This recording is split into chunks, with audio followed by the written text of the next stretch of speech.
इस पूरे प्रेसिडेंट के एड्रेस में कहीं पर भी लफ्ज़ माइनॉरिटी का इस्तेमाल नहीं हुआ।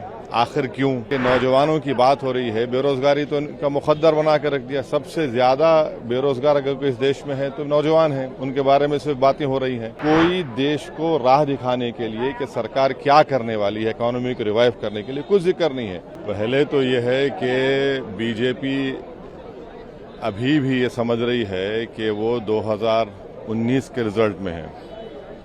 तो अभी उर्दू में कहते हैं कि अभी ख्वाब गफलत से बेदार नहीं हुए हैं। दूसरी बात यह है कि इस पूरे प्रेसिडेंट के एड्रेस में कहीं पर भी लफ्ज़ माइनॉरिटी का इस्तेमाल नहीं हुआ। आखिर क्यों? भाई, संविधान की आप बात करते हैं तो संविधान में आर्टिकल 30 में लिखा नहीं है माइनॉरिटी, तो इतनी नफरत क्यों है? तीसरा यह है कि नौजवानों की बात हो रही है, बेरोजगारी तो इनका मुकद्दर बना कर रख दिया। सबसे ज्यादा बेरोजगार अगर कोई इस देश में है तो नौजवान हैं, उनके बारे में सिर्फ बातें हो रही हैं। चौथी बात यह है कि फॉरेन पॉलिसी के ताल्लुक से कल एंथनी ब्लिंकन कह रहे हैं कि भारत में हेट स्पीचेस का इजाफा हुआ है, भारत में माइनॉरिटीज के जो रिलीजियस प्लेसेस है उनको डेमोलिश कर दिया जा रहा है। पांचवी बात यह है कि कोई देश को राह दिखाने के लिए कि सरकार क्या करने वाली है, इकोनॉमी को रिवाइव करने के लिए कुछ जिक्र नहीं है।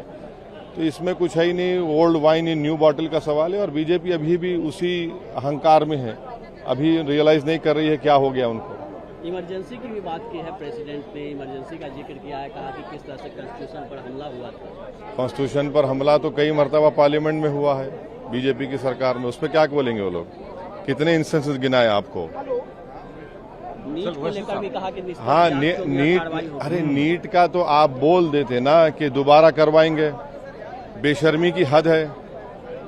एक सोसाइटी रजिस्टर कर दिया आपने, बेशर्मी की हद है। आप 25 लाख युवाओं से, उनके फैमिलीज के से आप खेल रहे हैं। पेपर लीक हो जाता है एक दिन पहले, हर जगह लीक ही लीक हो रहा है, कहाँ की लीक नहीं हो रहा है। तो नीट को दोबारा करवाना चाहिए, उसका जिक्र ही नहीं है। कहाँ पेपर लीक हो गया? झारखंड में, महाराष्ट्र में, बिहार में, हर जगह लीक हो चुका है। और प्रधानमंत्री झूठ बोलते, ना खाऊंगा ना खाने दूंगा, सब खा रहे हैं, लीक हो रहा है।